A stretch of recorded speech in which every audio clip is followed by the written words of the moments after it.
Bismillahirrahmanirrahim. Assalamualaikum warahmatullahi wabarakatuh. Halo anak hebat, apa kabar kalian hari ini?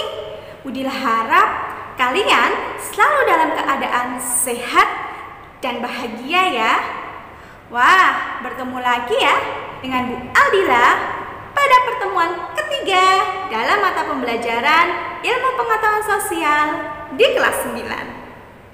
Sebelum kita masuk materi, silahkan kalian persiapkan diri kalian dengan menyiapkan alat dan bahan ajar yang akan kalian gunakan pada pembelajaran hari ini. Yang pertama yang harus kalian siapkan adalah buku tulis kalian. Buku tulis, ballpoint, dan juga penggaris. Yang kedua adalah buku paket IPS kalian. Jangan lupa ya, sebelum kalian menyaksikan video pembelajaran ini dan mengerjakan penugasan yang ada di dalamnya, kalian harus membaca dulu ya materi yang ada di buku paket dari halaman 186 sampai 192 agar kalian lebih paham materinya. Yang ketiga adalah laptop dan juga HP. Karena selama pembelajaran jarak jauh ini, dua alat ini yang akan kita gunakan dalam kegiatan pembelajaran. Dan yang terakhir adalah Edmodo kalian. Karena selama PJJ kita akan menggunakan aplikasi Edmodo sebagai pembelajaran e-learning kita. Selanjutnya adalah penilaian. Pada pertemuan ini Budila akan mengambil dua penilaian. Yang pertama adalah penilaian pengetahuan yang akan Budila ambil dari kuis yang ada di Edmodo kalian pada pertemuan terakhir nanti. Yang kedua adalah penilaian keterampilan yang akan Budila ambil dari LKPD yang ada dalam video ini ya. So, kalian harus menyaksikan video ini dari awal sampai akhir agar tidak ketinggalan tugasnya. Dan selanjutnya adalah tujuan dari pembelajaran kita hari ini. Apa sih tujuan pembelajaran kita hari ini?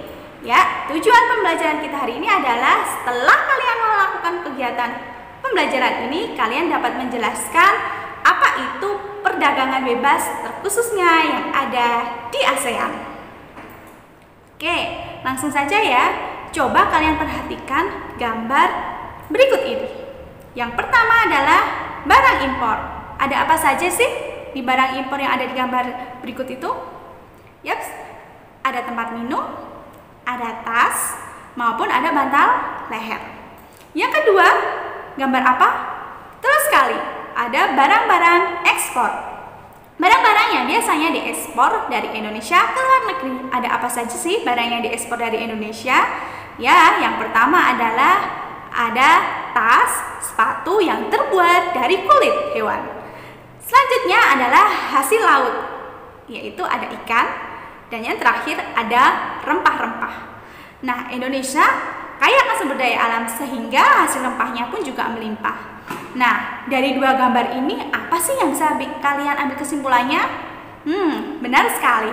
Ternyata barang-barang di sekitar kita itu tidak hanya barang yang berasal dari Indonesia saja ya, tetapi juga banyak kita jumpai barang-barang yang diimpor dari luar negeri. Ini masih ada hubungannya dengan materi kita yang kemarin ya, yaitu mengenai perdagangan internasional.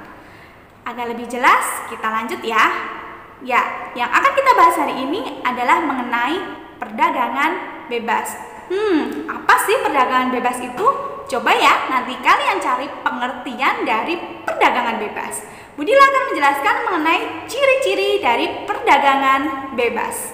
Yang pertama adalah perdagangan bebas, di mana perdagangan barang dan jasa tanpa dikenakan pajak, sehingga barang yang dari luar negeri bisa mudah masuk ke Indonesia maupun barang yang dari Indonesia dengan mudahnya akan dijual di negara lain.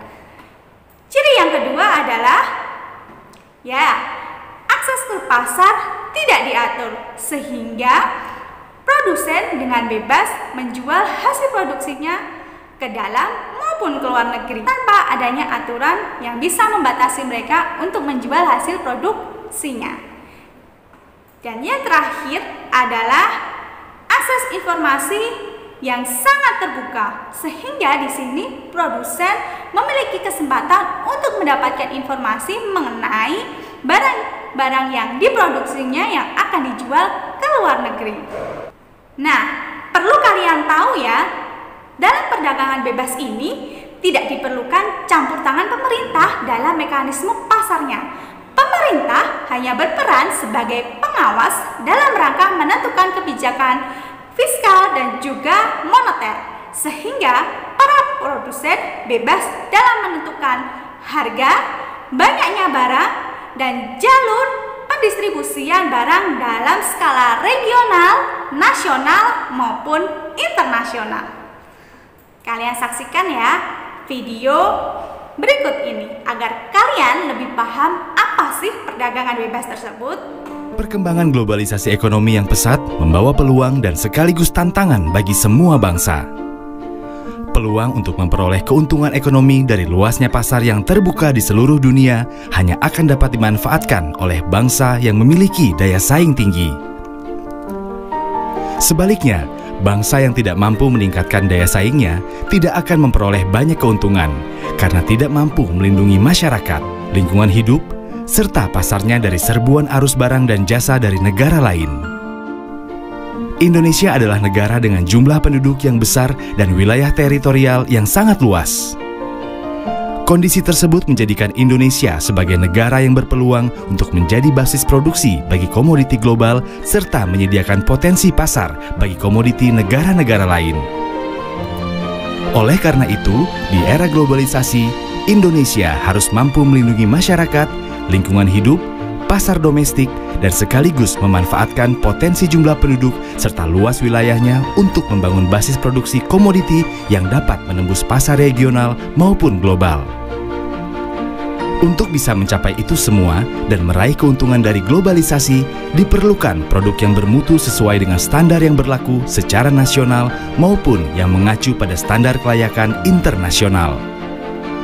Hanya dengan menerapkan standar secara konsisten, kita dapat menciptakan kesetaraan di pasar global. Dengan standar, produk ekspor dari Indonesia dapat memasuki pasar internasional. Begitu pula pembangunan infrastruktur dan konstruksi yang memenuhi standar akan lebih kuat dan tahan lama. Dengan standar, usaha mikro kecil dan menengah juga dapat lebih berdaya saing di pasar domestik dan berpotensi untuk menembus pasar dunia. Menghadapi pasar bebas, khususnya di kawasan ASEAN, pemerintah Indonesia telah menetapkan Undang-Undang Nomor 20 Tahun 2014 tentang standarisasi dan penilaian kesesuaian dengan tujuan untuk 1. Meningkatkan jaminan mutu, efisiensi produksi, daya saing nasional, persaingan usaha yang sehat dan transparan dalam perdagangan, kepastian usaha, dan kemampuan pelaku usaha serta kemampuan inovasi teknologi. 2. Meningkatkan perlindungan kepada konsumen, pelaku usaha, tenaga kerja, dan masyarakat lainnya, serta negara baik dari aspek keselamatan, keamanan, kesehatan, maupun pelestarian fungsi lingkungan hidup. 3. Meningkatkan kepastian, kelancaran, dan efisiensi transaksi perdagangan barang dan atau jasa di dalam negeri dan luar negeri. Badan Standarisasi Nasional adalah satu-satunya lembaga pemerintah non-kementerian yang diberikan tugas pokok mengembangkan dan membina kegiatan standarisasi di Indonesia.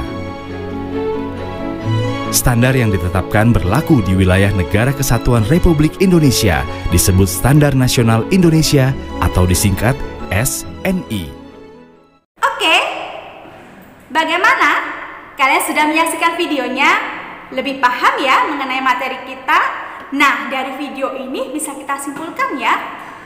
Yang pertama, bangsa Indonesia harus siap dalam menghadapi persaingan pasar bebas, baik di kancah ASEAN maupun internasional. Yang kedua, masyarakat Indonesia harus mampu untuk menyaring dampak positif dan dampak negatif dari adanya perdagangan bebas ini. Dan yang ketiga adalah adanya pasar bebas diharapkan perekonomian bangsa Indonesia menjadi lebih maju lagi.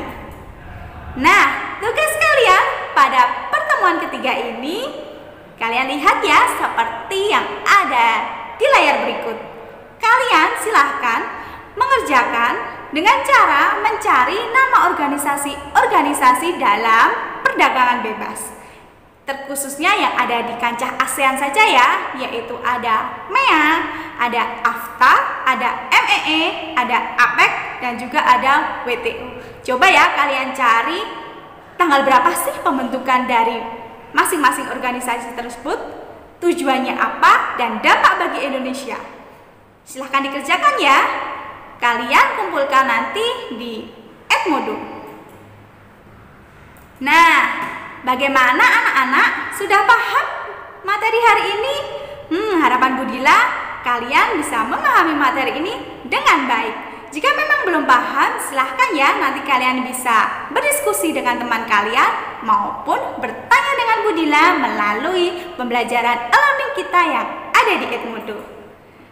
Dari pertemuan ini bisa kita ambil kesimpulan bahwa Indonesia merupakan negara yang kaya sumber daya alam yang dapat dimanfaatkan sebagai pusat keunggulan ekonomi, sehingga kekayaan bangsa ini juga dapat meningkatkan kesejahteraan masyarakatnya dalam kegiatan perdagangan internasional, sehingga kita sebagai generasi muda harus meningkatkan kreativitas kita berdasarkan potensi wilayah-wilayah yang ada di sekitar kita.